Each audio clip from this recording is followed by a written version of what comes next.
chance to hear it, so let her tell it. People on the streets say Sabrina speaks. Tune into the show, she will let you know. Tell all your friends and family.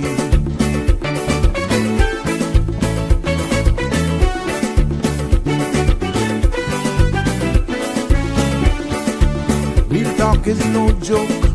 You get the news straight up from grassroots and concerns. You can hear with some people gone. So tell all your friends to tune in to Good evening, Cayman. I'm Sabrina Turner, and welcome to Sabrina Speaks, your daily dose of clarity, truth, and community insights.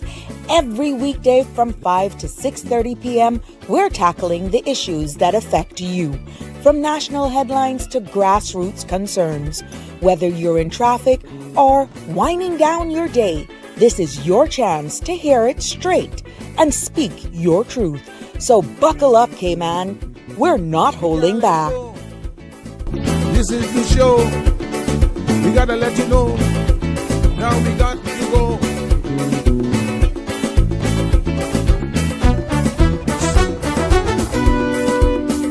And now here's Sabrina.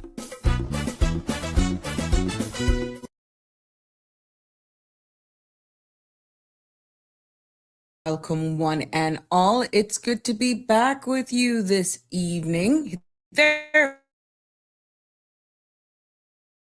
we go. My eyes tested. Must be age. Well, welcome to another episode of Sabrina Speaks. Yes, we're Voices of the Islands. Conversations for the world, and the podcast where voices rise, stories unfold, and inspiration continues to take center stage right here. And that's all possible because of each and every one of you. I am Sabrina, and it's good to be back with you this evening. I've just shared all of the links, so you should get that once you're on the CMR WhatsApp channel. You should have access to those links. Please, thank you, and continue to share them so that you don't miss an episode. Share with your friends, like and follow, of course, so you're always updated as to when we are live right here on the CMR platform. But before we get into the news and weather for this evening, and of course, all of the shout outs, because I love that part. OMG. I want to take a moment to tell you what tonight's show is really all about. Remember yesterday we went into a discussion explaining about the young persons and AI and all that good stuff. Well, yes, I know I was not losing my marbles. This is a show, that was a show which I told you guys I was working on it because it was so relatable to hear in the Cayman Islands. And because this one I feel really matters, and it's appropriate. The timing is just appropriate. And tonight, what I want to do is to have this conversation, bring it up, food for thought, and also educate you, because there may be things that you did not even realize. And, you know, the conversation about our young people, a little bit even about our job market and the cost of living, not your typical perspective from that, but you got to stay tuned to understand where I'm coming from with this. And more so the future of that we are preparing the next generation for. And we're talking about the global trends. That's what I'll be getting into. Shaping opportunity, things like I went into AI, hiring, yes, remote work, and the shrinking entry level ladder. Now that hits home. And I want to also embark on the discussion and talk about the Caymanian reality, Caribbean reality, the young people's reality, the pressure so many of our people are feeling when it comes to jobs, and housing is no different, and just simply trying to build a life here at home. So, you know, I want to go into that a little bit deeper even though yesterday we dabbled a little bit into it, and I was doing it off of memory. But like I said, I knew I had prepared, and it was an article that I read over the weekend. So what do we want to be? Who do we want to be as a country?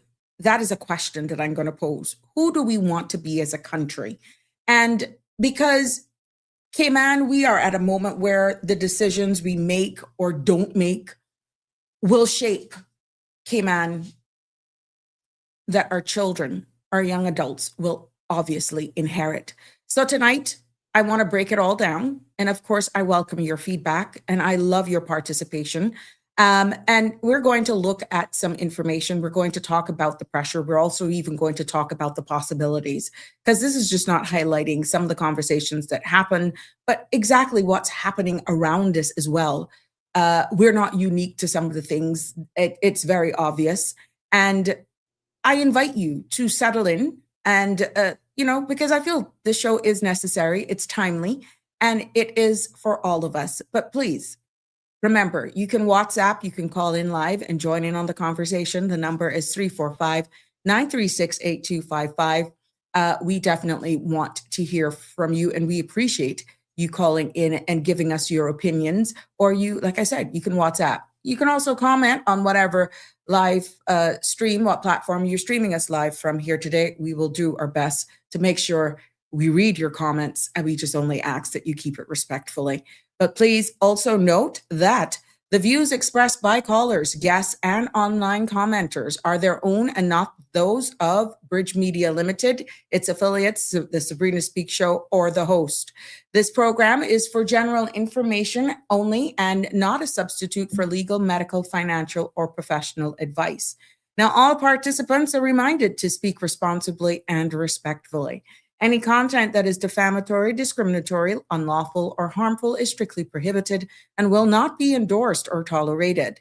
Now, by continuing to follow us, stream us, implies acceptance of this disclaimer. Please make sure, as I said, that you like, follow, and share the page with your friends so you're always notified and you'll never miss an episode either, because we're building this community together, one episode at a time, and I want you all to continue to be a part of it. So let's get straight into it as I see you all joining us live here. Welcome, welcome, welcome to one and all. Oops, Connie Bonnie, I didn't get you. You should know that, not me. I normally send that little heart to you, but I'm going to be getting these here for you this evening. Yeah. So we're going to get into the weather. Wow. We had some freaky weather here this morning. And I'm looking forward to more later on this evening based on the forecast that we're getting here. These are beautiful. So yeah. Keep it locked right here. Stay with me, stick and stay, as we definitely will get into another thought-provoking episode of Sabrina Speaks right here in a few minutes. But, we got this one-man show going. We got to do what we got to do. Let's see what's making the weather forecast this evening. Compliments of our friends there at the Cayman Islands National Weather Service. The forecast for this evening and into tonight the synopsis is calling for a mid-level trough that's being supported by elevated, deep-layered moisture across the Western Caribbean that will continue to support periods of heavy showers and thunderstorm through Wednesday morning, with gradual subsiding likely thereafter. As a result of already saturated grounds and more rainfall expected tonight, a flood advisory has been issued. Now, fresh winds are expected to continue across the Cayman area this evening, maintaining rough marine conditions with a small craft alert remaining in effect for tonight. As you can see, the satellite imagery shows numerous multi-layered clouds across the Western Caribbean, with scattered and widespread convection located southwest of the Cayman area, moving northwest. Now, the forecast for tonight is calling for overcast skies with numerous showers and scattered thunderstorms. Showers will become locally heavy at times, leading to possible flooding of low-lying areas. Temperatures will fall to the mid to upper 70s, and winds will be southeasterly 15 to 20 knots with higher gusts. Seas will be rough with wave heights of 6 to 8 feet. The forecast for tomorrow is calling for cloudy skies with scattered showers and isolated thunderstorms in the morning. Showers will become locally heavy at times, and temperatures will fall to the mid to upper 80s. Winds will be southeasterly 10 to 15 knots with higher gusts, and seas will be moderate to rough with wave heights of 4 to 6 feet. Now, that small craft advisory will remain in effect for tomorrow. There will be a high tide this evening at 5:56, a low at 11:51 p.m. tonight. The sun will set this evening at 7:01 and sun will rise tomorrow morning at 5:47. The outlook, my friends, is calling for a decrease in shower activity through Wednesday as a mid-level trough continues to move east of the area into the Yucatan Peninsula, and winds and seas are expected to decrease through the next few days as the result of the pressure gradient across the Western Caribbean weakening. Because of that, this outlook also includes that the small craft advisory will be discontinued by Wednesday evening. Welcome, welcome, one and all. That is your weather forecast here for this evening, right here on Sabrina Speaks. It's good to have you all with me this evening. I'm hoping that you're having a very productive Tuesday as we look forward into the upcoming long weekend. Can you imagine? Yes, we got an upcoming long weekend that's on the horizon. Are you excited about it? I am, that's for sure. Who isn't excited for a long weekend? Aren't we all? Mm-hmm. Let's see what's making the news headlines for this evening. Continuing with the update, I gotta let you know because the Cayman Islands, again, National Weather Service, issued this flood advisory for Grand Cayman as of 11:15 this morning. And because of that tropical wave that is moving near our Cayman Islands today, bringing additional 1 to 1.5 inches of rains through tomorrow. With the recent wet conditions that we're seeing here for the last couple of days, several areas they're warning may already be saturated. And because of that, there is an increase for the risk of flooding in low-lying locations. Now, heavy showers and possible thunder, again, is being reminded, are to be expected. And drivers, however, are urged to slow down. Use caution in standing water and allow extra time as conditions may worsen quickly. We're seeing where that's happening. So this is how important this is, and this is based on our forecasters. We want to make sure we keep that at the forefront of our minds here going into tomorrow and into this evening. The Royal Cayman Islands Police Service is investigating a two-vehicle collision that occurred just after midnight on Monday along South Church Street in Georgetown. Now, emergency crews responded to a crash involving a Kia Sportage and a Toyota Corolla, with the driver of the Kia was trapped and then later taken to the hospital with non-life-threatening injuries. The driver of the Corolla, however, attempted to flee, but was located nearby and arrested on suspicion of driving under the influence, testing about more than twice the legal limit. Police also noted a rising number of collisions along this stretch of road and are working with the National Roads Authority to identify safety improvements. In other local news, we're making headlines this evening. 2 Caymanians will be honored this year at the King's Birthday Parade on Monday, June 15th. Governor Jean Owen will present certificates of Badge of Honor to Corinne Glasgow, recognized for her service to community and voluntary organization, and also Sean Matthew Tracy, honored for his contributions to chess in schools and the wider community.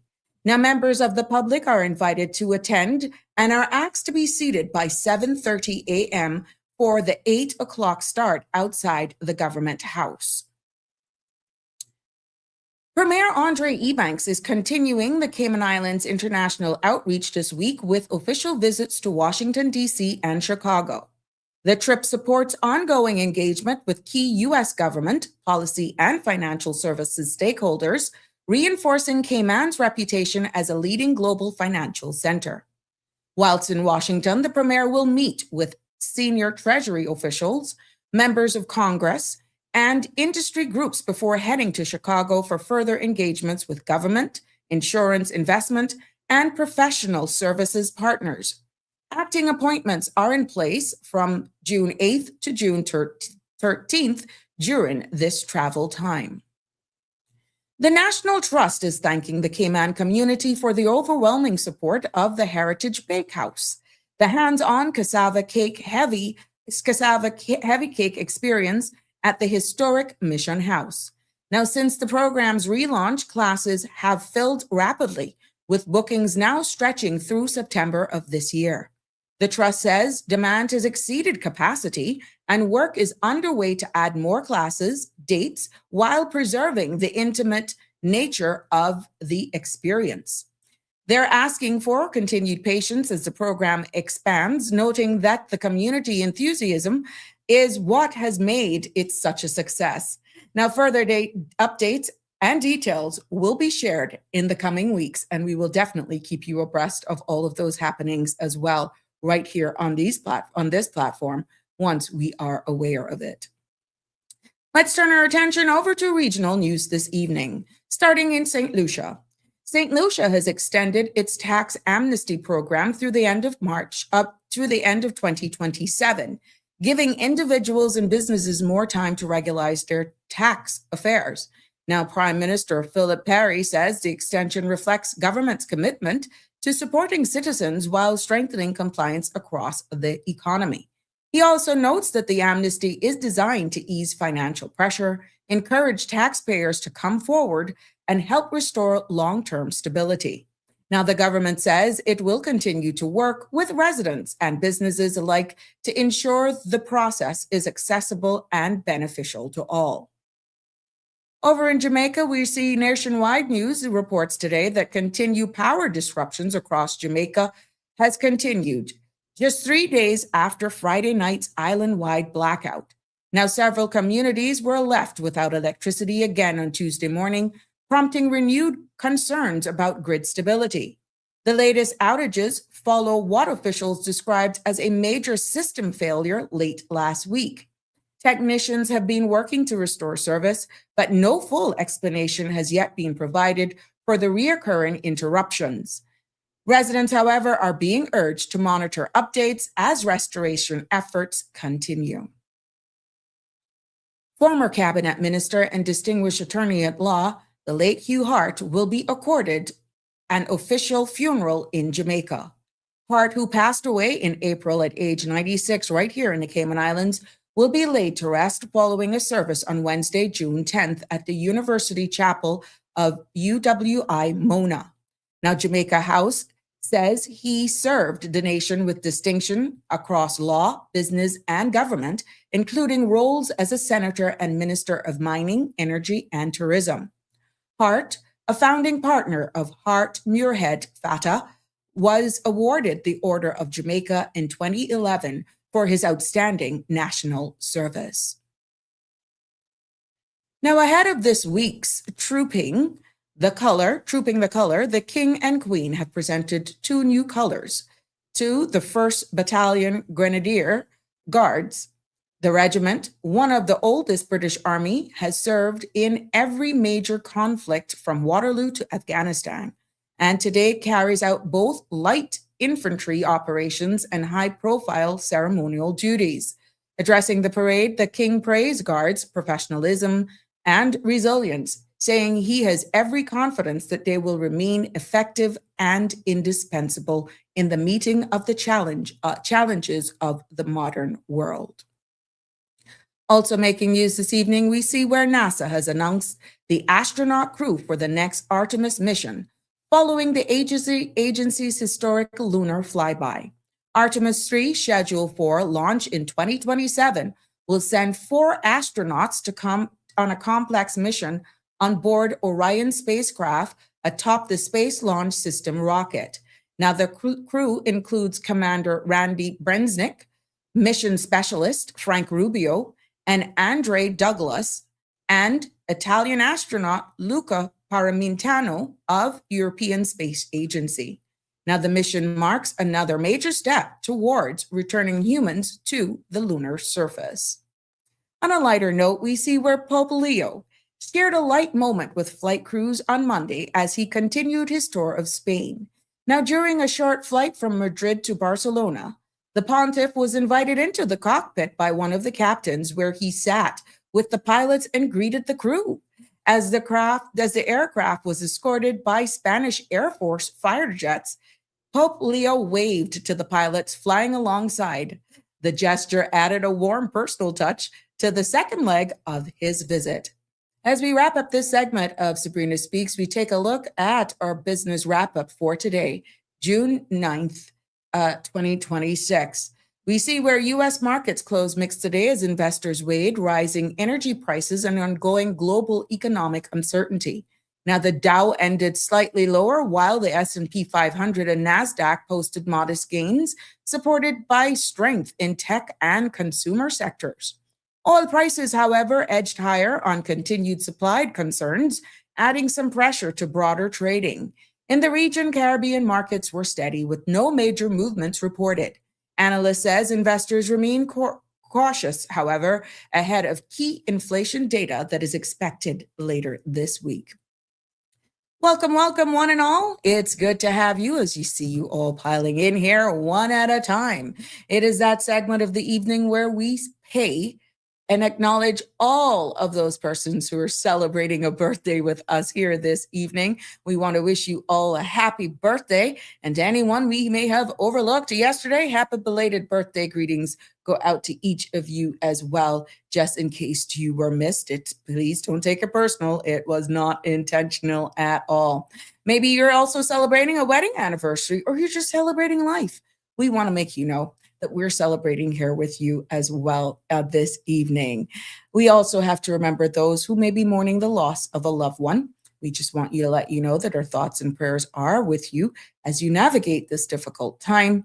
And from all of us here on the Sabrina Speaks platform, we want you to know that you're near and dear to us, and we share that pain with you as well. You're not alone. That's bottom line what we're saying. Yes, yes, yes. Welcome, welcome, one and all. I'm excited about getting into our discussion here this evening as people just whine on in. For those of you who could be listening to us whilst in traffic, please navigate those roads carefully as we grab some of our images in here for you for gentle reminders, because there are lots of things that continue to happen here. And I want to make sure that we keep you abreast of everything that's happening. Oh, yes, my friends. Welcome, welcome, Damien. I see you there. How are you on this fabulous and fine Tuesday afternoon? And Harry is a little bit late to class, I'm seeing. But you know, when Harry steps in, all hell breaks loose. Yes, let us just get into these gentle reminders here this evening. We want to remind you again, the weekend is fast approaching, and on June 14th, Ebenezer Church Adventist Youth Ministries Department is definitely inviting you to support and come out for this Paint and Praise. Now, this is a brunch style experience, and they're going to be having a host there, vibrant and captivating. Priscilla Barnaby Cuff will be there, and light refreshments will be served, but there is a fee for this. Of course, there's $50 for adults and $20 for children. So that is taking place at the Mary Miller Hall, and that is going to be happening on Sunday, June 14th. Yeah, we're going to keep you reminded of that. And look at this. Oh, yeah, Prospect Primary. Got to remember this. PTA, they're presenting Donuts with Dad. Students are invited to bring their dad, stepdad, grandpa, brother, uncle, that father figure in their life. And you're invited to join them for a morning filled with great company, delicious treats, and memories to cherish. That is all going down on Friday the 19th from 10:30 to 11:30. So you can take an early lunch and go and make some beautiful memories. Yeah, that'll be a special occasion. Yeah. And please note that this month of June is Alzheimer's and Brains Awareness Month. We saw where today the seniors had a fun day, and that should have kicked off from 10 o'clock. Now, the next event is the Seniors Lunch and Learn, and that will also be taking place at the South Sound Community Center, and that's going to happen on Wednesday, the 17th of June from 11 until 2, okay? So the next big date is the 17th of June as we bring this awareness to the Alzheimer's and Brain Awareness Month, celebrated here for the month of June. So there you have it. That's a gentle reminder of that. And look at what's coming up for all of you mango lovers. All of you diabetics out there who just steal and eat your mangoes. Well, look, where's Mango Fest? That's coming up. Just make sure you speak to your doctor and be responsible. That's taking place on Saturday, the 4th of July. And we're a little ahead of it in case you're not going away for anything. I want to remind you of this that's coming up because I know this is huge. This is usually a huge attendance. So yes, making sure you put that into your calendar of events, the things that are coming up so that you don't forget it. And it's that season. I gotta do this. Remember the experience of a lifetime at Cabana. Every Thursday from 7 p.m., Farm to Table goes down. Now, if you've never been to one of these things, you don't know what you're missing because this is a 4-course family-style dinner experience. And it starts at, $65 a person, but trust me, you are not going to be disappointed. Now, this is Farm to Table, all fresh ingredients, and anybody who knows Luigi knows the man that throws it down. His food is consistent. This is a shameless plug for Cabana, and you got to do this. We know the summer is coming up. We'll make sure once he's doing this, we're going to let you know you can plan a family evening and do this. It is amazing. The food is delicious. And maybe you don't want to do the 4-course, but you can just try one of their tantalizing dishes like that whole snapper and that callaloo rice or the conch fritters. Maybe you want to go on a lighter side or something for those delicious tacos. Whatever it is, you're not going to be disappointed at Cayman Cabana. But that is an event. We're all about building family, sharing valuable memories and moments together. If you ever wanted to do something with a family, just call, book reservations, let them know you're coming. And I'm sure that the team, the crew down at Cayman Cabana will be more than happy to accommodate you all. Yes, good evening, everyone. It's that time where we acknowledge and pretty much do roll call here on the Sabrina Speaks. Connie Bonnie's in the house, and she's saying, good evening, Auntie Sabrina Turner, community activist, and the crew. Everyone is here. Yes. Good evening to everyone as well. And beautiful flowers from you that I'll post them up in a second. Andrew is also here with us this afternoon. It is so good to have you joining us this afternoon as well. Saying good evening, Sabrina. Blessed Tuesday to you and the Cayman Islands. I saw your comment. I think something you said, Andrew, and if I didn't hit send, please, because I got a call. But you're quite right with the comment that you made. It's a big one. It's not good. It's not good. But you know what I'm talking about, Andrew. And it's now that I saw your message, I realized that I didn't hit send. Please forgive me. Yep. Suyapa is here. Good evening, everyone. It's good to have you with us as well. And Ann Stevenson is here as well. A good evening, Sabrina, and everyone. Girl, that black and white is popping. Yep. And it ain't a duster. It ain't a house dress either. I must say, thank you so much for that, Annie. I must say, is it Ooh La La has really saved me for years. And I'm shameless plug for Ooh La La. Shameless plug. A lot of the pieces that you guys go crazy over, I've had for years. And I've noticed that every time I wear a Ooh La La piece, I got called out for it. Gotta be something in the air with Ooh La La. Whoever is doing their buying, and I am happy to represent, but I must say a lot of them, they do very well. I've had them for years. So this is an outfit that I got from them. It's very comfortable. You can dress it up, you can dress it down. The bottom, I always used to laugh at myself when I wore the bottom that's identical to it. Just share some information with you. I said, Sally the cow is in the house. Oh, yes, Sally the cow is in. But that was just humorous for me. Anyhow, but it does very well with a pair of shorts or a blue jeans pants. And you know, the back is long and the front is short. You can rock this how you want it. But thank you for noticing. And then that allowed me to pull them out and show them the love that they deserve. Miss Lorna's fashion as well also covered me. Yeah, I got to big up Miss Lorna. Oh, yeah, Miss Lorna right there on Mary Street. Shameless plug to you. I'm overdue, my girl. But yep, can't leave out Miss Lorna. She saved me for 4 years and just my fit in A.L. Thompson's too. Let me tell you, kudos to all of you. They were my saving grace, and you still are my saving grace today. And I appreciate and I love you all for always having my back. I appreciate you all. Damien is in the house from the UK. It's late, but he is always on time with his words of encouragement and inspiration. And what does he have for us today? He's saying, "Good evening, all. Emotions don't need to be solved the moment they appear. They soften the second you stop wrestling with them and start paying attention to what they are trying to tell you. When you give yourself space to feel instead of perform, your inner world becomes less chaotic and more honest. You don't have to control your emotions. You only have to meet them with honesty at all times." Let me tell you something.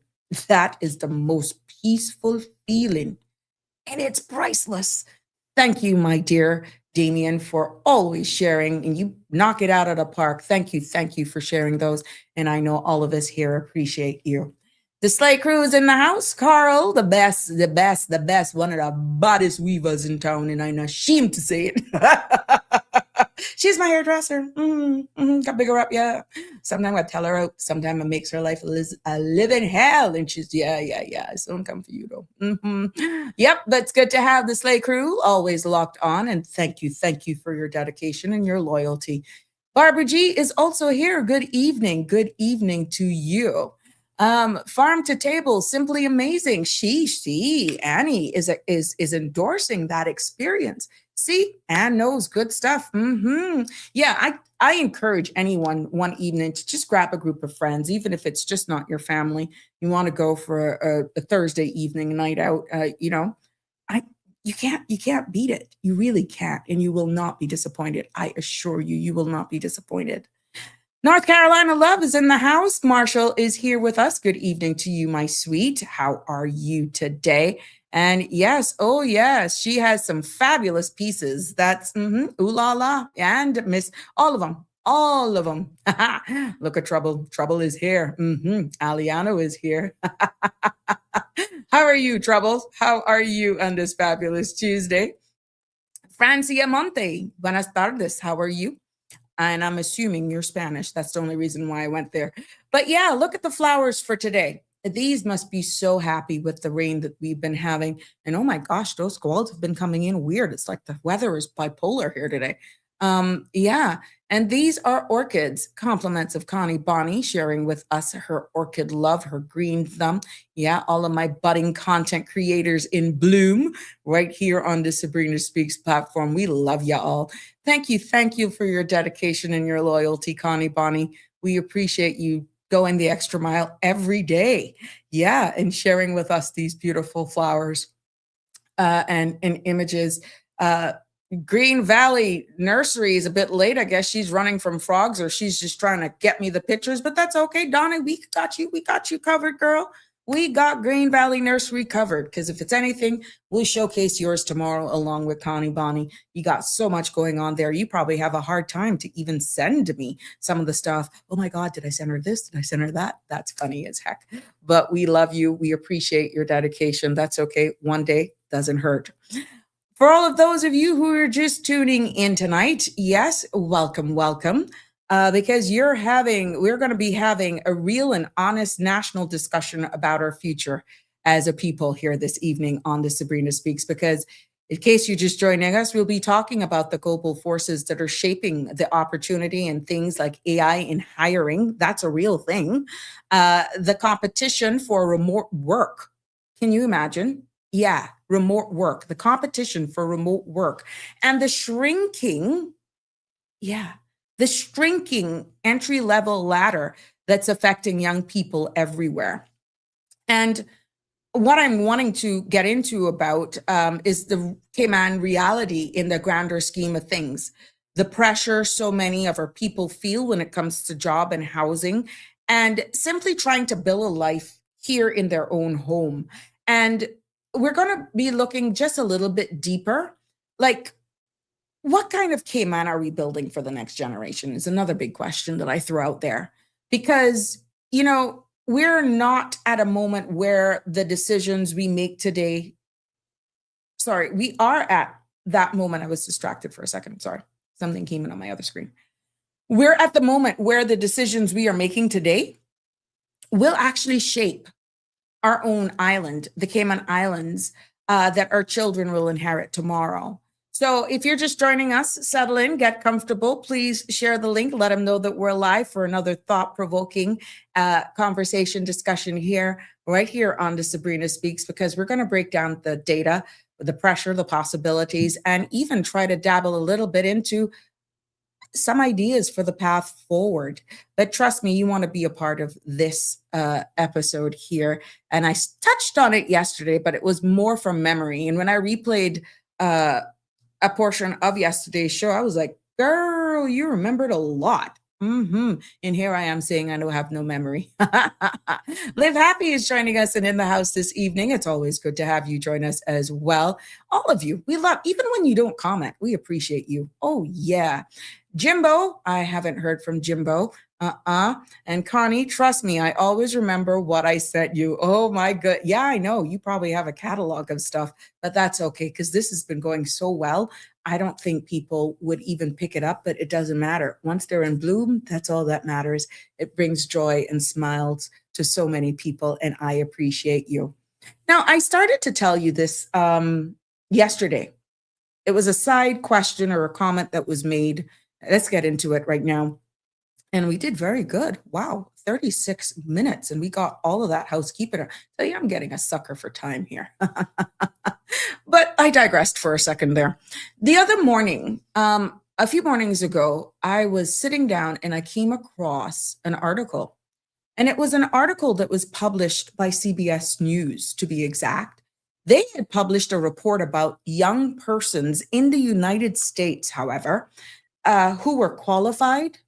They were educated, they were busting at the seams with motivation, who were sending out hundreds of job applications and hearing absolutely nothing back. Now, you know it is at a high when a news station like that, actually, it pops up on their radar for them to actually do a study and a report on something like that, right? Some of these findings said that not even a rejection email. And, you know, as I read that report, I said to myself, this is Cayman. And I didn't just leave it here because, of course, with me researching and doing a lot of stuff, I think I heard Sandra alluded to it this morning, the content creation, you're constantly at it. And it's not that you don't have work-life balance, but because we are content creators. She is on steroids. She's at a different level. I'm producing a 2-hour show that's captivating, relative, relatable, thought-provoking, but also inspirational.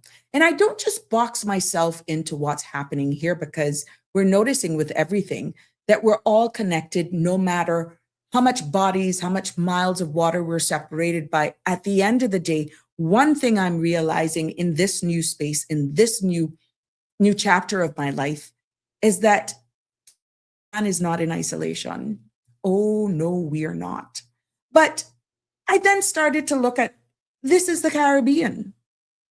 And then I took it a little step further and said, this is every small island development state. But here I was reading this based on information out of the US and studies that were done out of the United States. They saw where young persons were living the same reality. And what was the finding of that is that the study, they studied hard. They got degrees.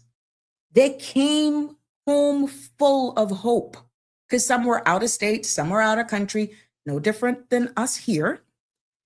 And then they hit a wall. A wall of silence is what some of them reflected back. A wall of being slapped or branded, no experience. A wall of jobs that seem to exist for every single person except them. And that is why I felt it was timely, based on the discussions that we're having, that we talk about this global job crisis, Cayman reality, The fact that Caymanians are now outnumbered in our own country and what that means for our future. But please note, none of my episodes here is a blame game. No. But if you are a young Caymanian listening right now, I want you to stick with me. If you're in human resources, I also want you to stick with me. If you're a parent where your son or daughter, granddaughter, guardianship, someone you're taking care of is about to exit formal, tertiary education and coming home, or trying to make that decision as to whether or not they should stay where they are because of whatever reasons, I want you to stick with me. And I would love to hear from you as well. Because the question that I'm asking tonight is really, really simple. If the jobs are shrinking and the competition is growing, we're already at the 8 ball where we're outnumbered, then what exactly are we preparing our young people for? Yeah. Remember, I told you that the story that I was reading focused on young job seekers in the United States. And we're looking at people in their early 20s, fresh out of college, that are just full of ambition, as I alluded to. And yet they're describing the job search as frustrating, demoralizing. Their dignity has been stripped away from them. They feel like they serve no purpose, yet they went and they did everything that they thought was right. What was interesting is that one young woman said she applied for 300 jobs. 300. And she didn't even get a rejection email from most of them. Another one in the article said the last job she interviewed had over 300 applicants. Not that she applied, but over 300 persons applied for the same position. And the part that really, really drove home to me, which was brought up by some comments one of you made yesterday, was that many of them said they felt like their resumes is going into a black hole that no human being is even looking at. Yeah. They have drawn it to the conclusion and believe that AI screening tools are now filtering them out before the real person even gets to see their name. Very interesting, isn't it? Don't worry, it's going to come back around to the realities, because I know some of you would say, well, even if it was AI tools that we could blame it on here in the Cayman Islands, at least we could blame it on it. No, it's a culture. We're blackballed because we're Caymanian. Hold it. But again, we still want your feedback. Remember, I'm just recapping what this study is saying. Now listen to this. These young people, my friends, are saying that they're qualified, but no one will give me a chance. And I quote, another one said, I have a degree, but they want experience. I apply, and I'm hearing nothing back, another one is saying, and I captured some of these. Doesn't that sound familiar? Because that's exactly what young Caymanians and Caymanians alike have been saying here for years. Because we're seeing that even here at home, yeah, we're finding that our young people are coming back from university. They're graduating out of high school, maybe finished their 6th form, and sometimes with 2 degrees, sometimes with certifications, sometimes with even international experience, and they're still struggling to get interviews. Some of them are told, you don't have enough experience. Oh, we're looking for someone with more exposure. Or the position has already been filled. And when they dig deeper, they're finding out that it's someone that's filled it that is on a work permit. Now, this is not expat versus. These are real conversations that we're having here. And how are you going to get the experience if someone isn't giving you the chance? Okay. And let's be honest. Sometimes the job was already promised to someone before the ad even went up. We have heard those stories. I shared one with you yesterday. That's not me being controversial by any stretch of the imagination. That's what Caymanians tell me very often. And these are stories that you're hearing all the time. And just like in the US, we're seeing where our young people right here are applying for jobs and never hearing back. I got a call the other day, as a matter of fact, day before yesterday, on the weekend, asking me, do I have another email for a specific organization because they swear they got the wrong email. No acknowledgement, not even automated, nothing. Yeah, that was just day before yesterday. No updates, no courtesy email, zilch, nada, silence. And the silence is becoming very loud. And the silence tells a young person or an individual, period, you don't matter. Your efforts doesn't matter. Your future doesn't matter. And that, in all honesty, is really unacceptable. So when you see powerhouses like CBS News says that young Americans are struggling, I want Cayman to understand that this is not a foreign issue. This isn't a US problem. This is not a them problem. This is also a Cayman problem.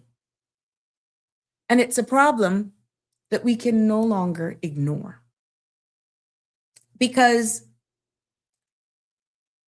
what we saw, or what I read in that report, is that economists pointed out that the hiring rates in the United States have dropped to just over 3%. One of the lowest levels in years. And this is recent data, right? And the job postings, however, were down by 15%. But the applications were up by nearly 30%. So you realize that's a double, right? Job postings were down by 15%, but applications were up by nearly 30%. And that means then, my friends, that more people are fighting for fewer opportunities. But here's the part that also shook me. In one study, 87% of job applications received no response at all. Now you wonder why the young people are saying, at what point human eyes are even going to see my application? One study alone confirmed that 87% of job applications received absolutely no response. Not a yes, not a no, not a thank you for applying, nothing. So again, I always like to bring it home. Our labor force reports, guess what? Shows a similar pattern. Not because we're identical to the United States, but because we are connected in the same global economic forces. We have a small economy. We can't even compare to the United States. We have limited industries. We have high dependencies. It is a fact on imported labor. So when you look global, where hiring globally slowed down, when companies are tightening their budgets, we see when remote works become more the norm, guess what? Right here is going to feel it as well. But here's a real Cayman reality, because even though I'm bringing you the studies from the US, I like to show you the comparison face to face with what we have here at home. We have thousands of young people graduating every year, both locally and abroad. We have limited, very limited, and we've noticed where the data is showing the entry-level roles right now are shrinking.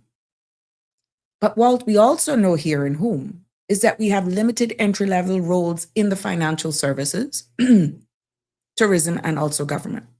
It is what it is. But yet, we have over 30,000 work permits issued annually. Now, of course, these numbers could be a little bit off, but give and take. And of course, we have a high cost of living that requires 2 incomes just to survive. So what we're seeing is when a young Caymanian comes home with a degree and can't get a job, 99% of the time, it's not because they're lazy. It's because the math is not in their favor. 15% less job postings, 30% applicants. It's because the math is not in their favor. But let me say it clearly. Caymanians are not competing with each other. Caymanians are competing with global applicants, remote workers, outsource restructuring, even other jurisdictions services have been removed to other jurisdictions. Caymanians are also finding themselves competing with experienced professionals from even larger economies. And people are willing to work for less is what we're also seeing. People with 10 to 15 years experience, this, my friends, is the reality of globalized job market. That is a reality for us here at home. So when we talk about the youth unemployment, we're really not talking about a Caymanian problem. We're talking about global economic shifts that is hitting small jurisdictions even harder. And if we don't understand the information, if we don't really analyze and grasp the data that is out there, we really are at the end of the pole and we really can't fix the problem. No, we can't. Because what we're seeing is that AI and remote work in itself is ballooning. But before we get into that, let me make sure I keep up with the comments so I don't miss you. Give me a like or a thumbs up if you're liking the information being shared and if it's sparking your interest, but I'd love to hear from you. Keith is saying, the cost of living is going to be the downfall of our young people because they will not be able to save for a rainy day. Andrew is weighing in on this. It is going to get worse as a lot of the work in AI and other tech architecture, and etc. are going to people outside Cayman Islands due to cheaper prices. Aliano is liking it. Oh, another hot topic. Andrew weighs in again and saying, is that here in Cayman Islands for 300 applications? They will just had a doctor here with a fake license. I read that article too. Oh, that was a breaking news. Okay, yeah. No, that article with the 300 persons, the person was somebody that the CBS covered, that article, that one individual, that was not local. No, Andrew, that was based on the report that I was reading and that CBS did. Miss Dorothy is joining us. It's good to have you with us, my love. Always a loyal fan, and we appreciate you. Live Happy is saying, did you say remote work, working from home? Think about it. Didn't our forefathers and mothers work from home? When you think of it, life's a circle. Nothing new under the sun. Live Happy, you're quite right.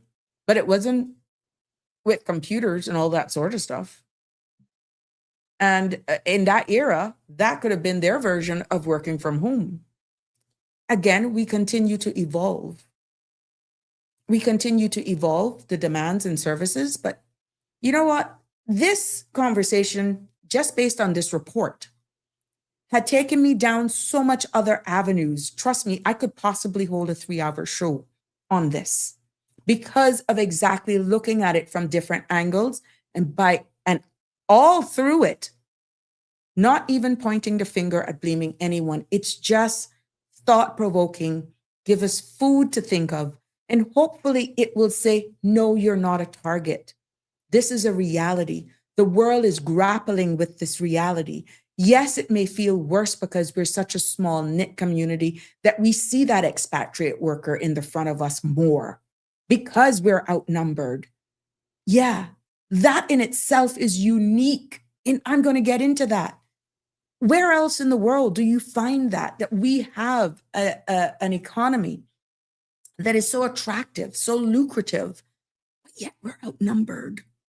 It's like we're struggling even harder to find our place. So yes, you will find the resentment. Yes, you will find the anger, but the appetite, the service-based economy, which I'll break that down for you as well, doesn't go away. The opportunities for investors doesn't fade. Yeah, it'll all come around in a circle. Yes, going back, Live Happy and Andrew, to this AI and remote work. I could be honest with you, I wasn't one for it until I'm working from home and I'm doing this from home, but it's based on what I'm doing. And with everything, with Teams and Zoom and going paperless and all this sort of stuff, there's a lot of things that you can do that you don't have to leave your home if you got the right tools. There's another impact that could have on social skills, going out and mixing with people, and everything is through a screen. But that's another topic for another episode. Getting back to the AI and working from home, those two things have changed the rules of the game. Oh yeah, it has. And nobody told our young people, or they probably did not even realize the impact it was having. You deal with any person right now in real estate, right now, and look at the shift I know some government departments are looking for office space, right? Some people have had to resort to remote working because there's just no space. But then on the other flip side of space availability is that a lot of people have downsized departments because a lot of their work can be done remotely. Or they have automated a lot of the stuff that they would need an individual in office to do, and they don't need to do it. They subsidize, let's say, their utility bills. They set up an office once the individual or that staff has the space that is able to do it, and they will actually give them some sort of allowance for working at home. It's cheaper than commercial rent space. But let's get deeper into it. What we're seeing is that AI and this working from home has definitely changed the rules, and nobody told them. They saw it coming, all the whole blogging and the different apps and stuff that they look at it more for social. When you turn that now into the way you look at job opportunities and work in itself, it changes the rules of the game while they're still on their tertiary education journey and the world keeps evolving. AI adaptation is becoming a reality, but they're still on the same path. You haven't made a mistake, my young friends. No, you haven't. But it is changing the rules of the game. In this report, going back to the CBS report, and I took some notes here, What economists in this finding said is that AI only increased unemployment by 0.1%. So AI isn't taking all of the jobs. But AI is going in a different direction. And here is where it's going. It, my friends, is becoming a gatekeeper. Going back to all the applications, remember what we were talking about at the beginning? Before a human sees your resume, this is what the findings revealed. Before HR reads your cover letter, before anyone knows your name as a human, what they're finding out is that there is an algorithm that's already decided whether you're worth looking at. And if your resume doesn't have the right keywords, if your experience doesn't match the exact pattern the software is trained to look out for, if even your formatting confuses the system, you're out. This is the findings of this report. Not because you're underqualified, not because you're not capable, but because a machine doesn't recognize your potential. But there's a Cayman reality to that, because AI doesn't know Caymanians exist. Here's our twist to all of this. Some offices still have humans touching these applications and sorting through and all that sort of stuff. Our Cayman twist is that we're finding out that AI screening tools are trained on big country data, US, Canada, and the likes of the United Kingdom. They don't understand our schools. They don't recognize local job titles either. And they don't even know our industries. So a Caymanian resume can look unfamiliar many times when you look at it to the system. And they may have found that if some of these systems are being incorporated locally, it can set us up for an unfair, but often gets filtered out because it's not picking up some of the things. Even our terms that we use. So that means if it is a reality that some of these tools are doing the heavy lifting in some of our HR departments, that means Caymanians right now could be screened out before they're even given a chance to compete. That is a huge possibility because we realize there is a huge subscription for working smarter, not harder. And are we really looking at all of these tools that are designed for these big countries and saying, wow, this is a godsend for HR. Let's put it in. Let's incorporate it here. Yeah. Well, let's talk about the remote work part of it. Because still looking at this report, the CBS report, 64% of the rise in youth unemployment was linked to remote work. So you may say, well, why? What we're seeing is that companies don't want to train inexperienced workers remotely because what they want is people who they can hit the ground running, people who don't have to do everything, for them. No hand holding, no onboarding, no mentorship. They don't want it. And what we're finding in this report is that it hurts young people, not only in the United States, but everywhere. It goes back. Who's willing to give them a chance? And again, small island development states, like us here at home, feels it even harder. Because what we're seeing is that remote work means companies can hire someone in Milan, Miami, Manchester, Philippines, Tokyo, wherever. They can hire them from wherever instead of hiring a young Caymanian right here at home.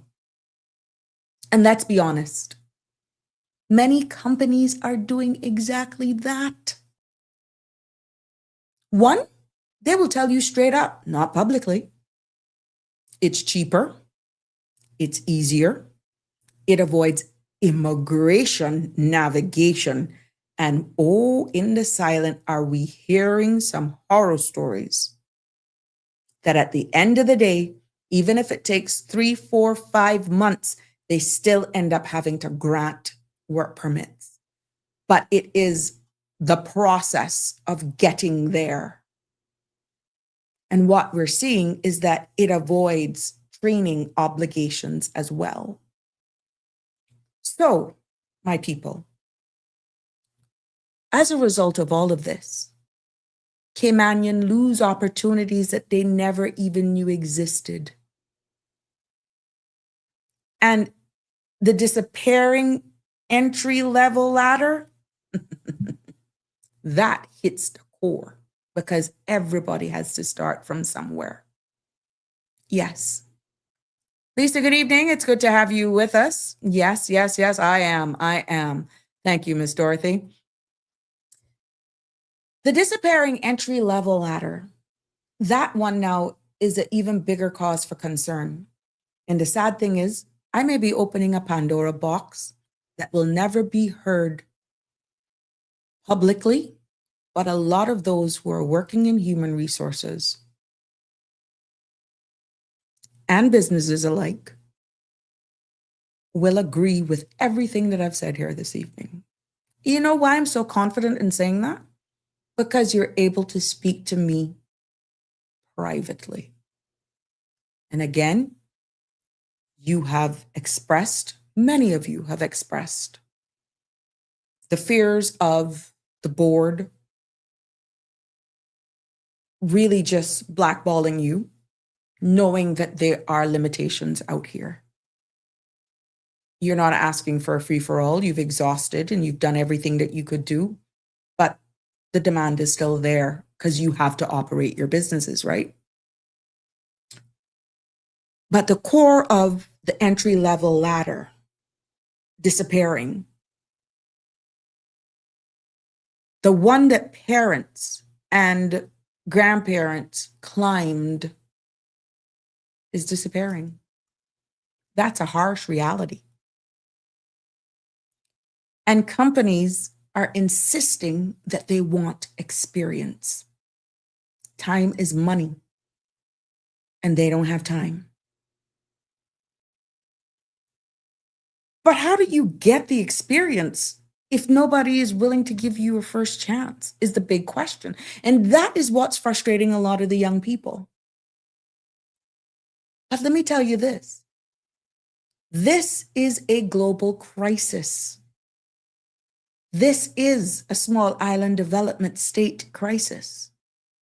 This is a Cayman crisis. And this is why our young people are feeling stuck. They're trying to wrap their head around it, but they're only looking here.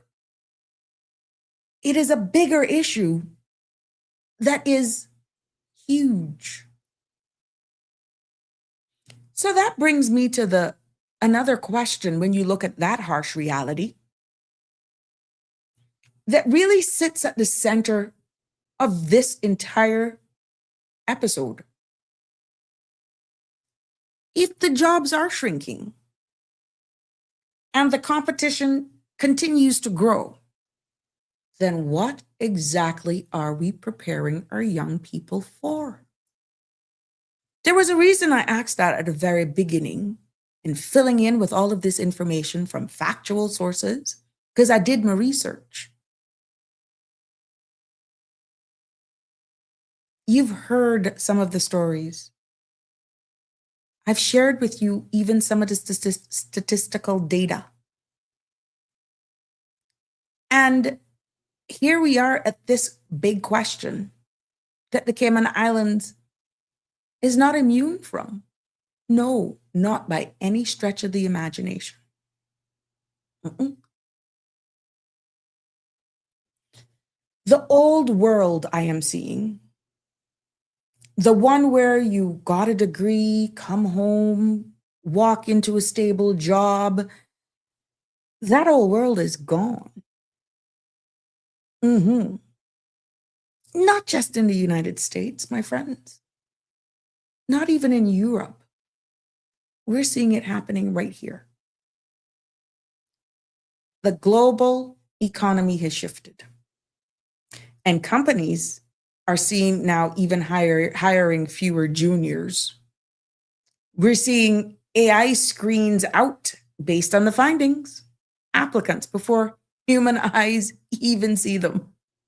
And we're seeing the increase in remote workers abroad compete with local graduates.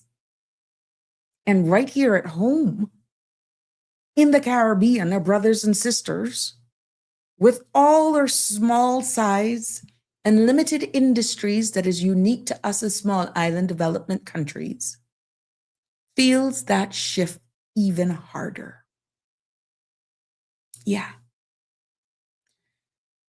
Aliano is weighing in before I continue. Miss Sabrina, it's shameful issue that young Caymanians are so underqualified, and yet we see celebration of success from some, but how many are so poorly lacking? You're quite right. Damian Charles is weighing in this evening. They also use the excuse for overqualified.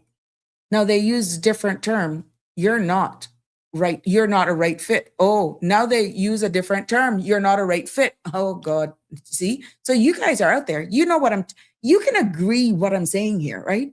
And this all came from a CBS study, a report that was published.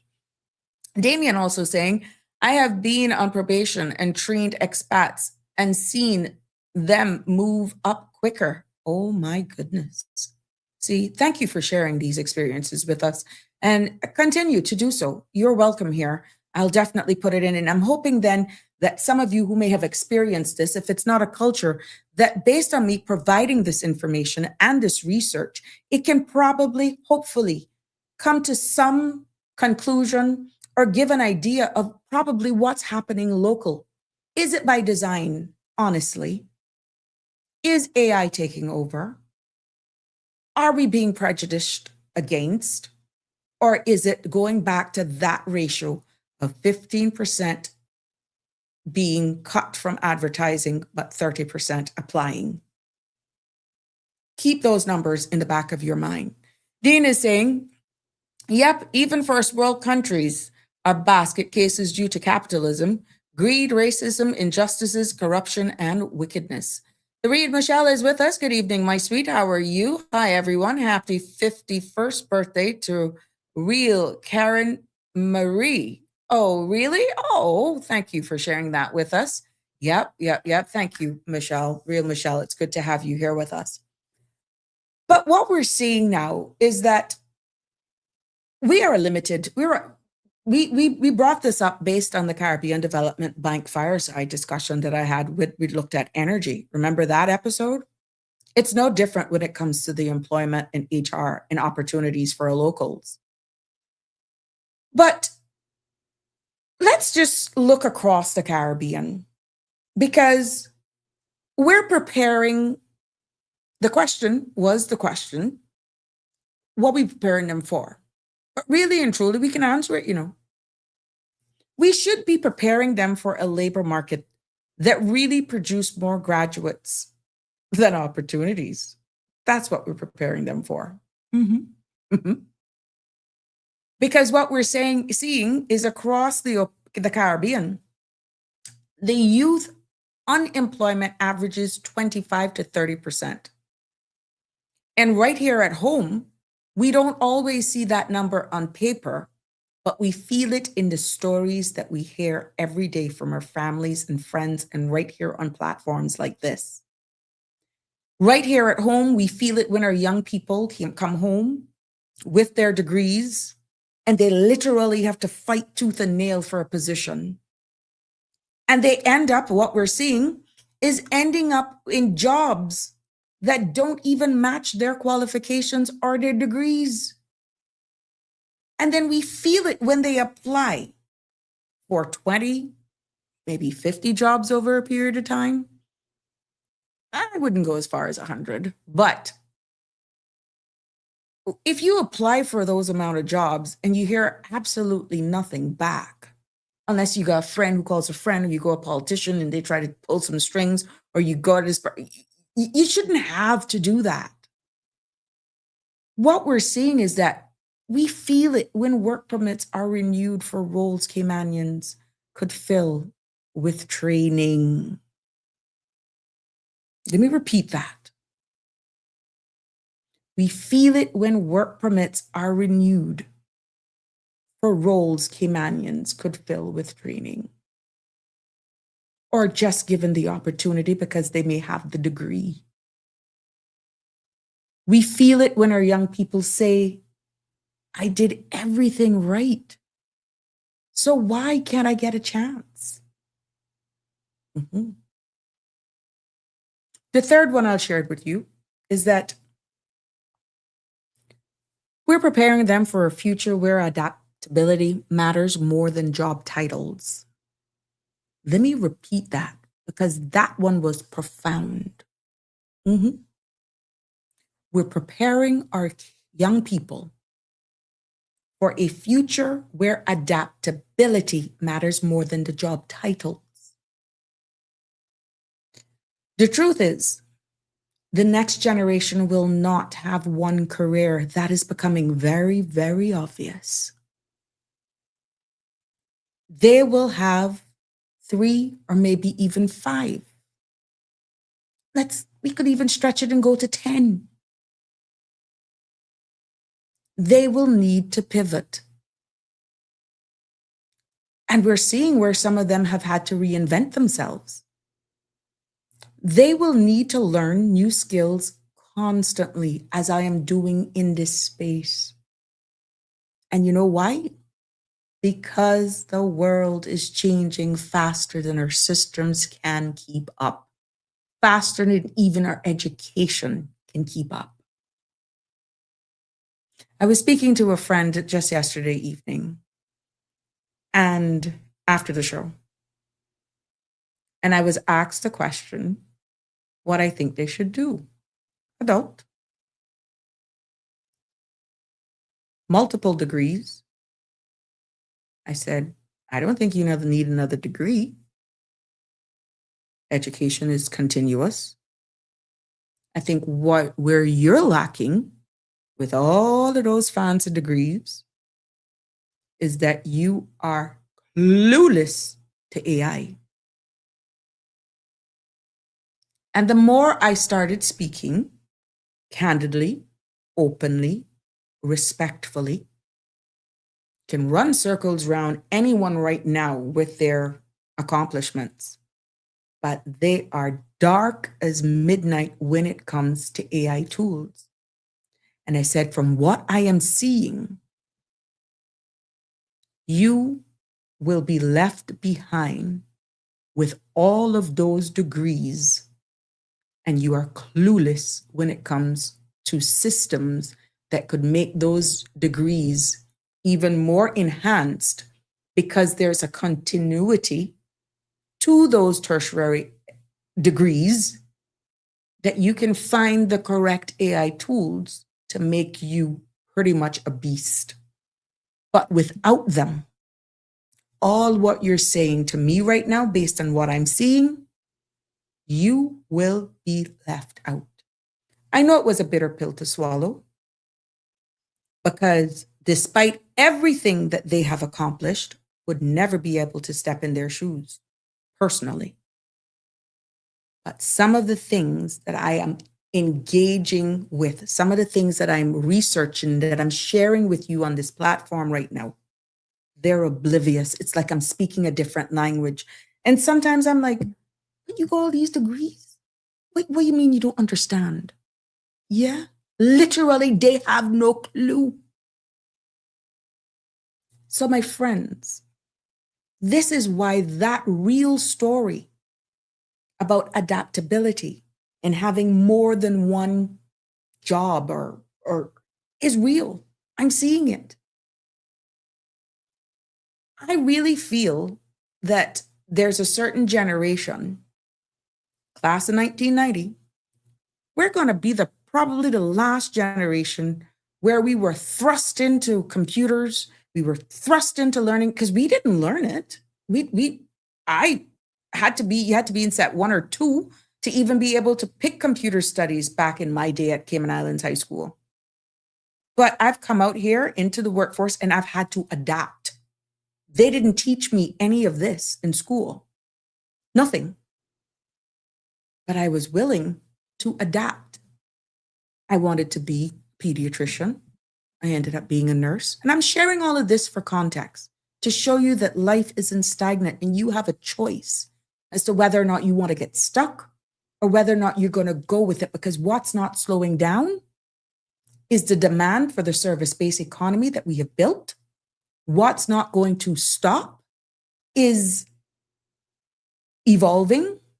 What's not going to stop is the digital platform. And thank you, my WhatsApper. Can you imagine? Oh my God, that's gone way back.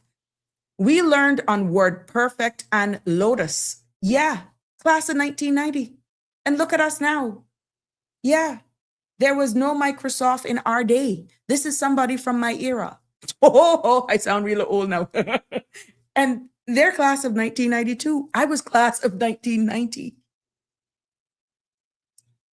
It is all relative with what I'm saying to you. It's not that I'm job hopping.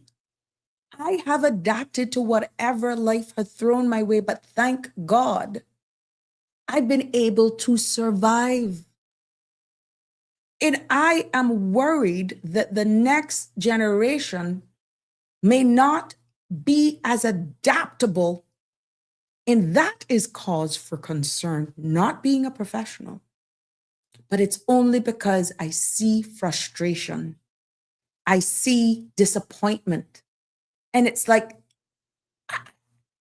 they don't know how to troubleshoot. But we've had to do it. And we're here at 52.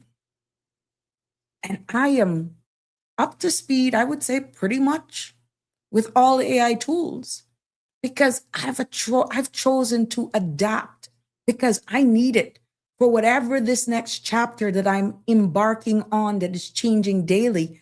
I realize I got to survive. So the reality is, another part is that we're preparing them for a Cayman where the reality is they are outnumbered. And that, my friends, changes everything. But here's the part we don't like to talk about. Because Caymanians are no longer the majority in Cayman. We don't like to talk about it, and when it does come out, it comes out in anger. But it is the harsh reality. And unfortunately, that's not an opinion. It's not a feeling. That, my friend, is a statistical fact. And when you're outnumbered in your own country, like we are here in the Cayman Islands, you cannot rely on a system to automatically prioritize you. What we need here is policies. We need protections, real protections, not just something on a glossy paper or something shouted from a stage. We need intentionality. That's a fact. Because if we're not in the majority, you will become invisible in your own home. And I feel that is what a lot of us are feeling right now. Another answer I could give to that question is that we're not just preparing our future we've built yet. That's pretty much just like we need a crystal ball. because you don't know what's around the bend. If you're not into coding, if you're not into making apps, if you're not into making certain things, it's like, what the heck? Because it's the speed of light that it's going, but yet you got to prepare it for something that you just have no clue about. We've told our kids, guilty as charged, study hard, get qualified, come home and contribute, give back to your country. But we've not built the economy. We've not built an ecosystem that can fully receive them. That is just the truth. We have not actually built industries where we can harness creativity, innovation. No, we haven't. That's absent. We have not built the pipelines, the basic infrastructure. We have not built strong, sustainable mentorship pathways either. So what we're seeing here is that our young people are preparing for a future that does not yet exist because we have just not created it. That is a harsh reality. Let's catch up with our notices. If you see me veer off, it's because I got different questions and different comments coming in from different angles at me, so bear with me. Damien is saying, I used to think it was skin color. It's not just many, it's just many here hate the word Caymanian. That we're getting a lot of, Damien Henry, for true. Miss Dorothy is saying, in my opinion, if those living in Cayman Islands are not getting the jobs, the money will also be going out of the country. That will be the biggest problem. And we're seeing where remittance services, Miss Dorothy, nail on the head. We're seeing how much leave here. But because we are such a small number, that is bound to happen. So it's good to know, but it doesn't change the reality that we are outnumbered, and people they're going to take care of home. They're going to take care of their home. That is normal. They're going to make sure they take care of their people at home. That was the whole idea, that they're here, right? To get a better life for them, for their family back home, and to be able to support their family. So that I can only see continue to increase, Miss Dorothy, as our service-based economy that we have continues to grow. And we need people. And we're not having Caymanians with the skill set and qualifications that can fill every role without imported labor. That will only increase, Miss Dorothy, to be honest. Aliano said, it's always funny when tourists ask if I'm Caymanian and is shocked to learn that I am, and always asks, what and where are the other Caymanians at? We hear this all the time in stories that are shared, Damien. Aliano, Damien Charles is saying the money gets sent out the country anyway and builds up others. Aliano is saying we are chasing a white whale and the rich are at the helm of this sinking ship. It's much bigger than that, Aliano. The moral of what I'm trying to share here with us is that the Cayman Islands is in a very unique position where we have created, or is continuing to create, an environment that is very attractive. And there's a section here that covers that. An environment that is so attractive, but our numbers as indigenous, generational, true Caymanian people is outnumbered. So of course it will take on these other characteristics. It will. But really and truly, it is not the true meaning. It is like that because we are outright outnumbered. So that is how you're going to feel. And when these investors come to invest I challenge you to look at the definition of investor. They want a return on their investment.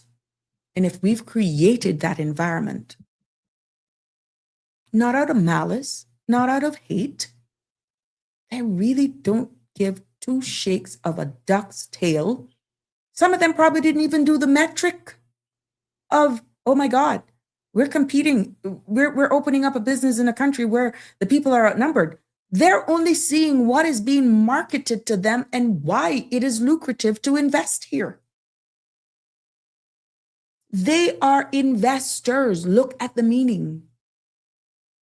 Whilst the minority of us get angry at each other, don't support local businesses, don't hold each other accountable for our actions, and just tear down one another in most cases. There's a lot of merit of what I'm sharing here, but I'm hoping that it opens your minds, opens your eyes, and see the realities that if we don't come together, it's not going to get any better. If we don't adapt, it's not going to get any better. It can only go in the opposite direction, and I'm quite sure none of us wants that if we truly have Cayman here. Damien Charles is saying, so why is not being taught in schools or courses to inspire at Inspire Cayman? I can't answer that question. When you look at all of these things that I'm sharing here, have we ever had an outlet that brings up these thought-provoking conversations before? No.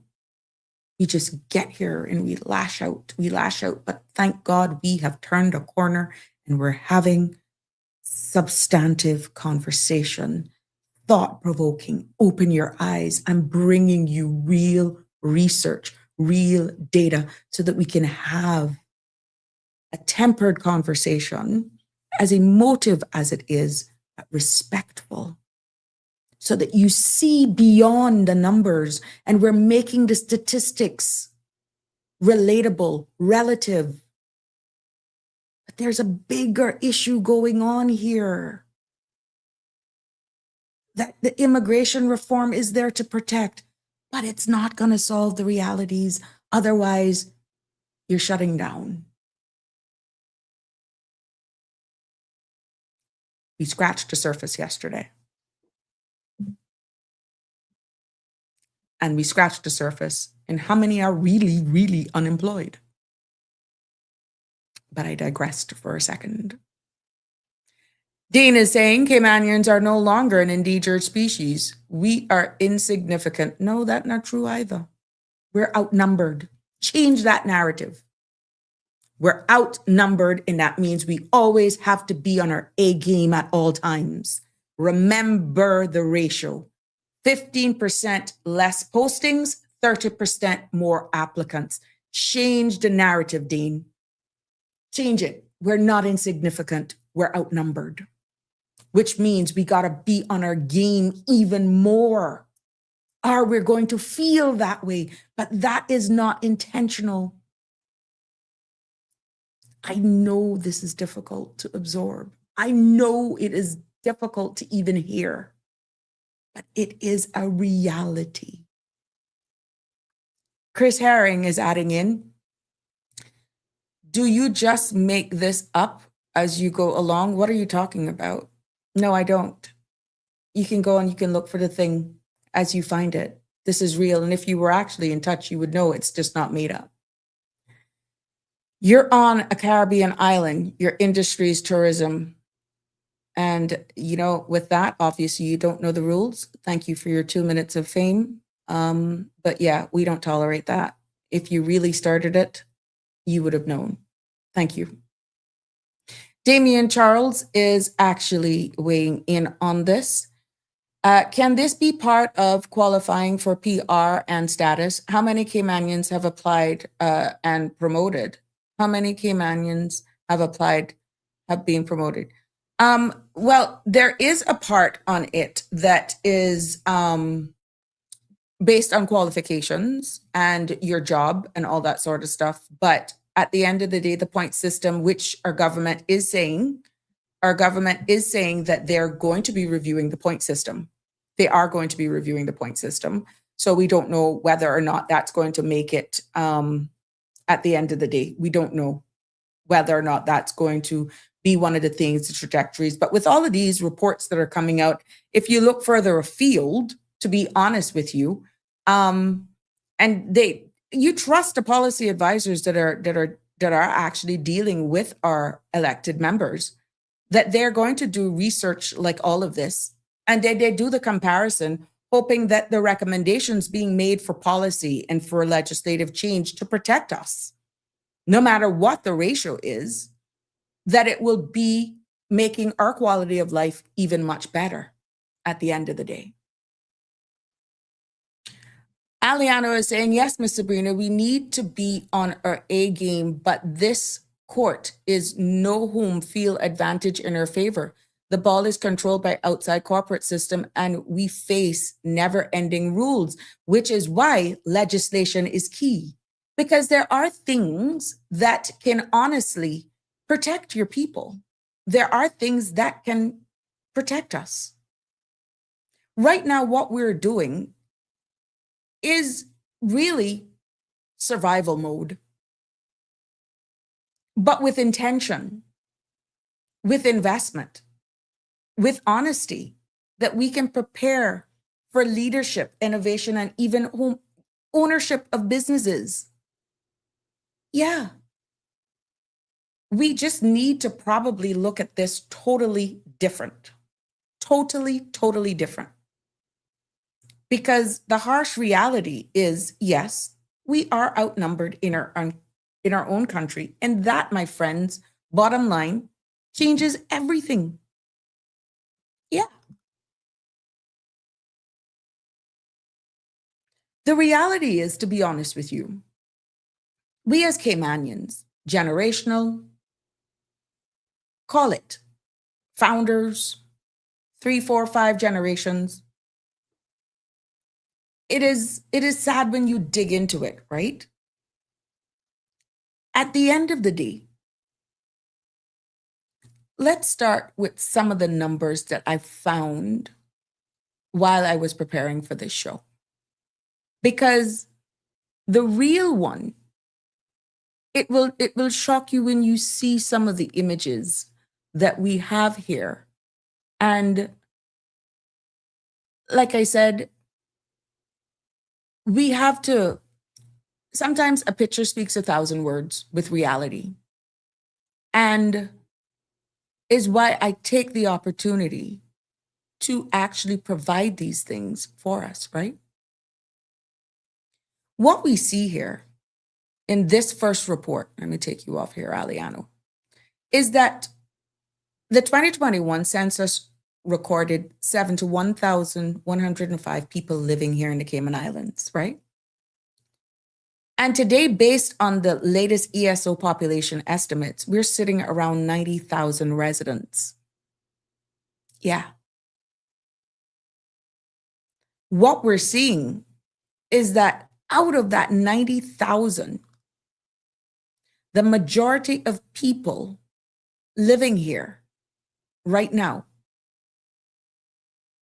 are work permit holders, permanent residents, resident certificate holders, their dependents, and long-term residents.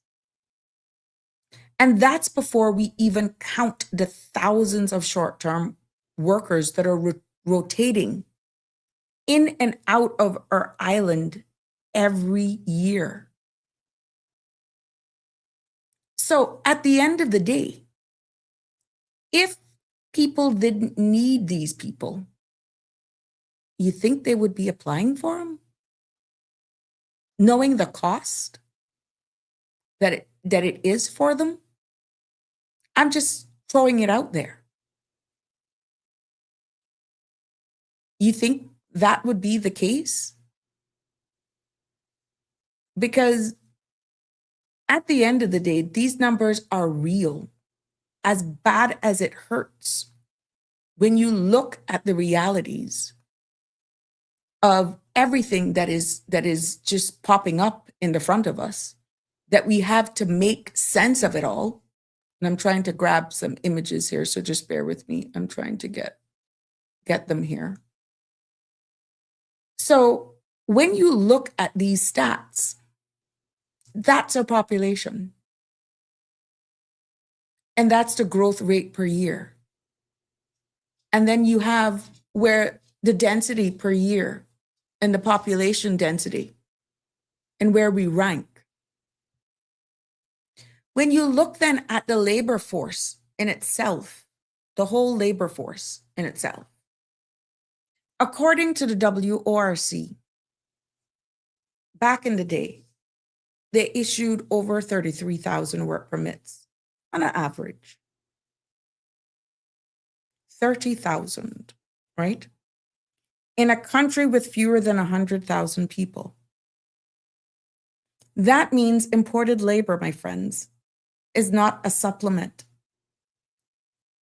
What that is telling us is that it is a structural pillar of our economy, whether or not you want to agree with me or not. And what we find then in that is that we need it. We are a service-based economy. We don't manufacture anything. We don't export goods. We really don't have large-scale agriculture. And what we're seeing is that our economy runs on people. Hospitality workers, accountants, lawyers, construction workers, compliance officers, domestic helpers, farmers, gardeners, chefs. Yeah, teachers and nurses. We need them. But needing imported labor in this harsh reality and being outnumbered by imported labor are two very, very different things. Because what we're seeing in all of this is that in this service-based economy that we have, right? That's number 5.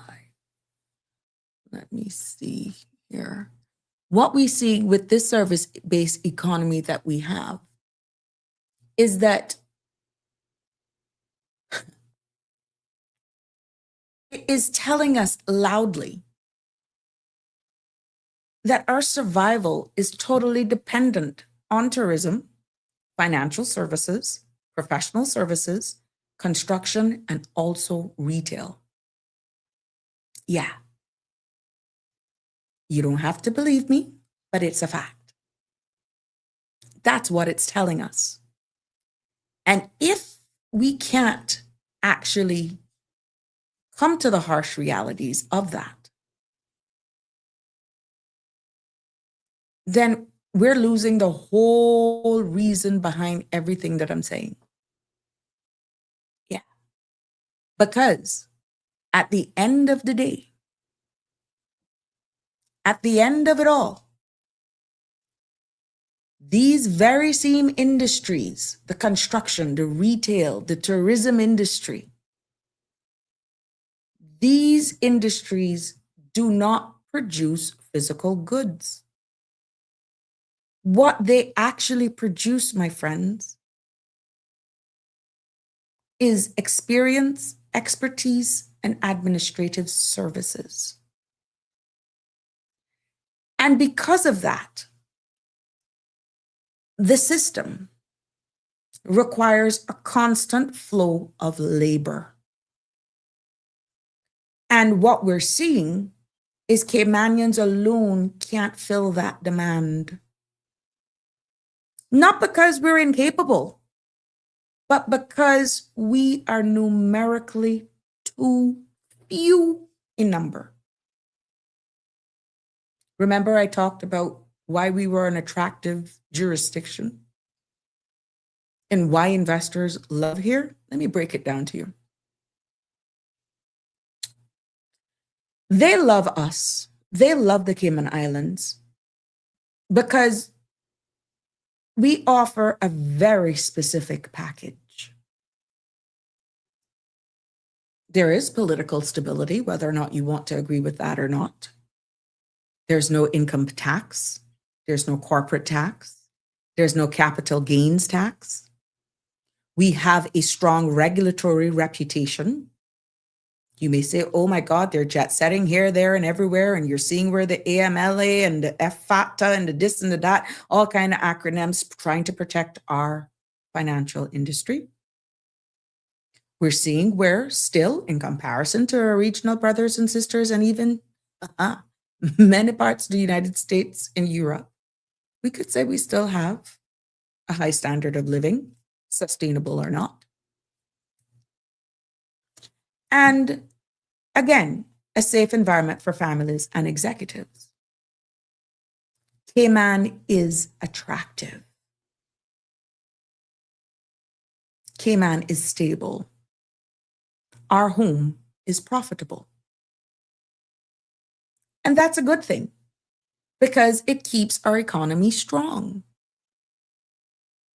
But here's the big problem. When our economy is built on being attractive to external capital and external labor, and our own people are minority, you are already starting on the losing end. And this, my friends, in case you said how you come up to that, is because with time and pace, decisions about hiring, housing, land, development, opportunity, we see where that can slowly shift towards what benefits investors and imported labor, but not benefit our own. And if we accept the fact and know by now that we are outnumbered, our voice, our vote, our leverage can be diluted over time. And I digress for a second. We're seeing more and more of our indigenous generational Caymanians have less of an appetite to get registered to vote. So for a point of emphasis, if we are outnumbered, our voice, our vote, our leverage can become diluted over time. And this, my friends, is not fearmongering by any stretch of the imagination. It's not even an anti-expat statement. And anyone who can see the forest for the trees, as bad and as hard and as difficult as this conversation is, you will say, wow. That is a geographical math equation. It hurts like hell, but it is the truth. Yes.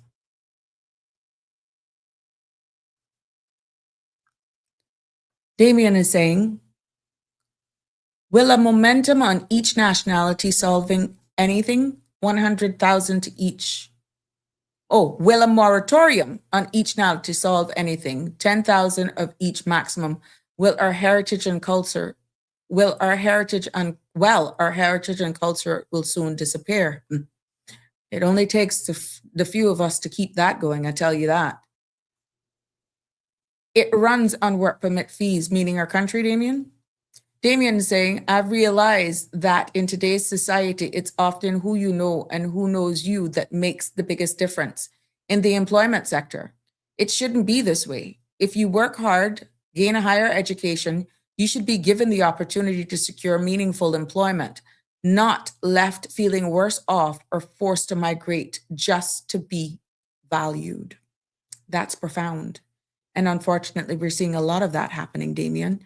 Damian Charles says real estate and stamp duty fees as well is for the income, right? You see, they got to do something to balance the income, and like it's not an easy task to do. Let me tell you. Barbara G is saying you forgot talk show hosts.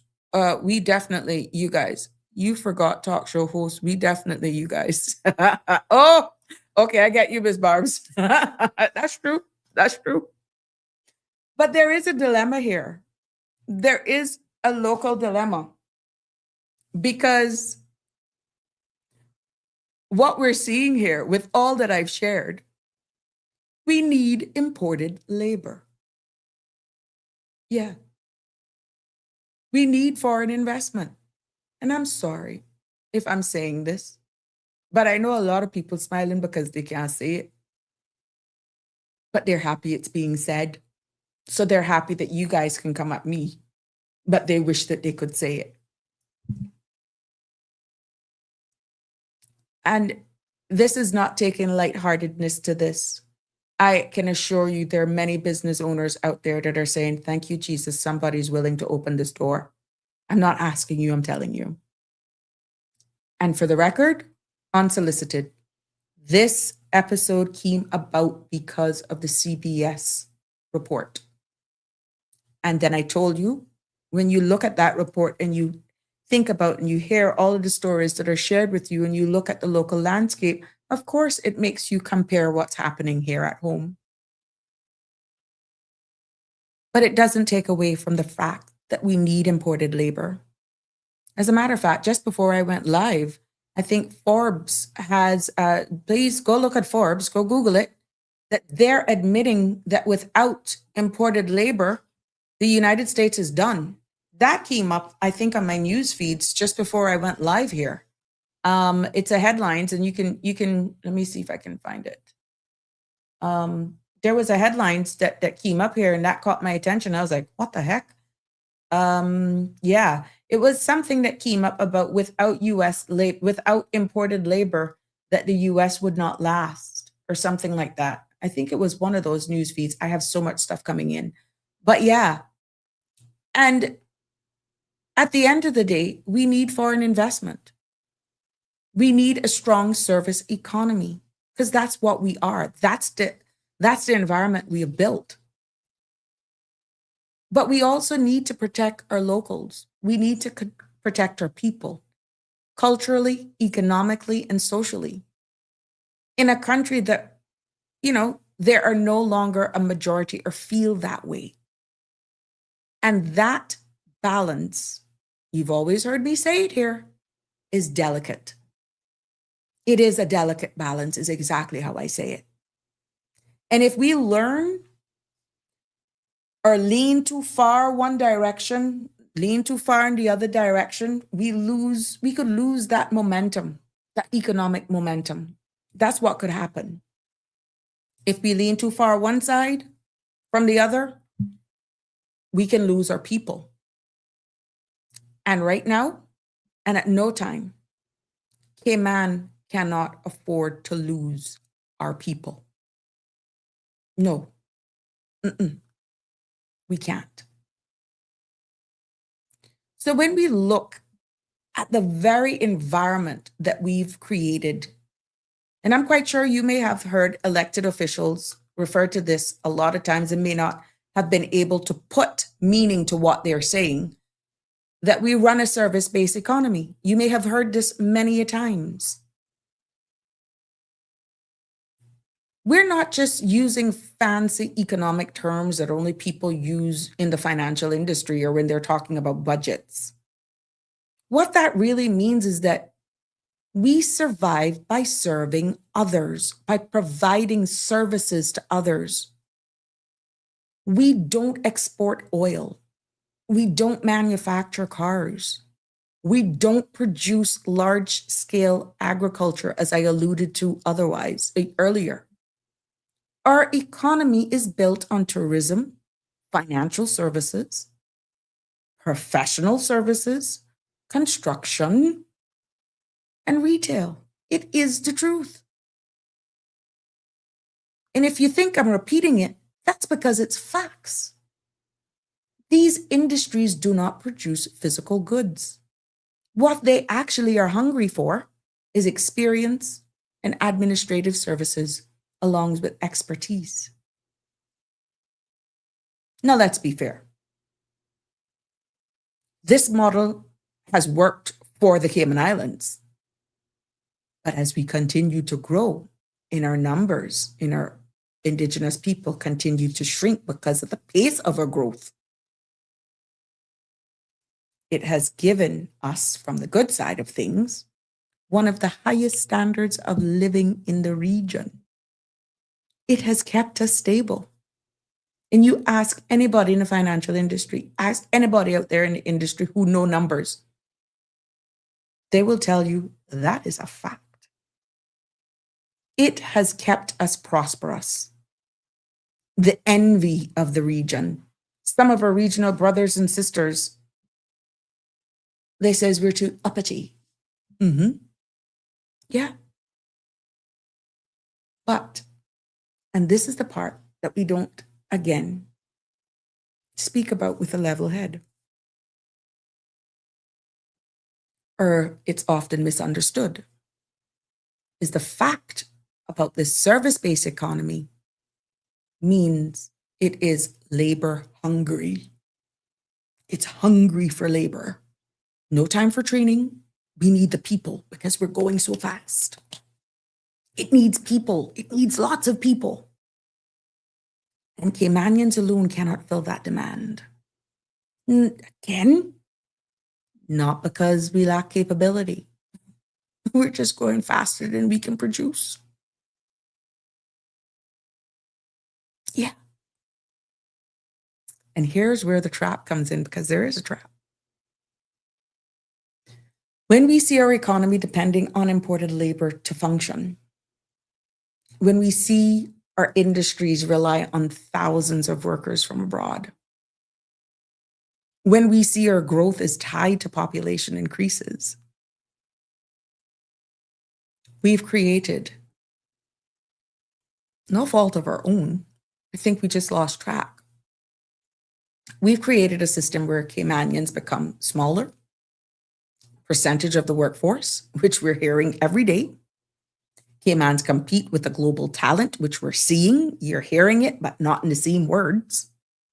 Ask the HR specialist, they'll tell you. And we're seeing where our very own locals struggle to enter industries dominated by foreign experience. And because of that, we're seeing Caymanian feeling like outsiders in their own economy, in our own country, in our own home. And that's not just because Caymanians are lacking the ability. It's because it is the structure of the economy that creates a built-in imbalance. And that has a double-edged sword. Because it puts us in the position that we have to continue to have imported labor to keep the economy running. Which elected person is going to tell you that, to be honest? Which? None. They can't. But I've shown you the numbers. I've shown you the scale. I've shown you the truth. This is not pointing out anything. This is not getting after anyone. But even the local businesses are suffering. Yeah. More important labor we're bringing in, the more Caymanians are feeling the pinch. And the margin economically and socially and culturally are feeling it. And if we don't manage that balance carefully, what we're seeing and feeling right now is that we're risk creating a Cayman where Caymanians are present, but they're feeling just like what one of you said, not prioritized. You're not seen. You're not visible. You're not feeling valued. This doesn't feel like home anymore. You're not even empowered. So the question we must face, how do we keep the economy strong without weakening the people the economy is supposed to serve. And because we're at the top of the hour, I got to leave you there on this topic this evening. But let me know if you would want me to continue with this, because this is difficult to have, but it's one that needs to be had. And I'm hoping that you would appreciate and respect the balanced, unbiased way that I've been able to deliver. And I thank you for all of your feedback and your participation. I really do. But I think with everything that's happening right now, the realities at hand is that a lot of it is in what we have shared here this evening. And I'm hoping, as hard as that pill is to swallow, that it would put a better perspective on the realities of the economy that we have created. Now, if nationally you say you don't want that, find your voice. But make sure it's a reflection of everyone and it's not, that it's balanced. Damien Charles, are there any stats on how many Caymanians don't live here anymore? I think the UK has over 6,000 now. Really? Caymanians? I'll have to double check that. I don't know, to be honest. Damien Charles is saying, many are getting trained right here on the job, but many say we need trade schools. That has been something that has been shared. And Miss Dorothy is saying, thank you. Thank you very much for joining me. Thank you for your contribution. Thank all of you for your contributions.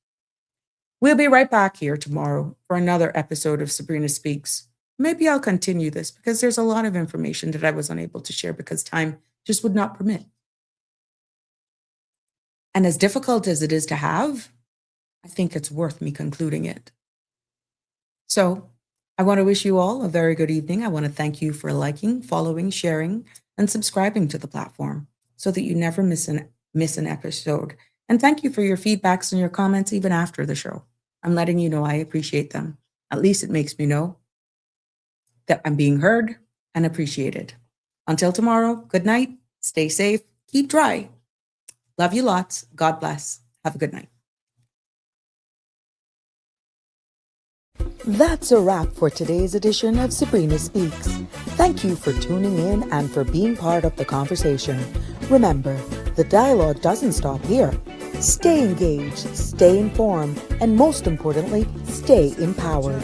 We'll be back tomorrow at 5 p.m., same time, same place, right here on CMR TV and radio, where your voice matters and your truth is heard. Until then, Cayman, take care of yourself and each other. That's it for today's edition of Sabrina Speaks, where your voice matters, your story counts, and your truth is always welcome. Join us weekdays from 5 until 6:30 p.m. right here on CMR TV as we dive into the topics that matter most to you. Catch the show live or on demand at cmrtv.com. And don't forget to follow us on Facebook, YouTube, and Instagram so you never miss a moment. Until next time, stay informed, stay engaged, and always speak your truth.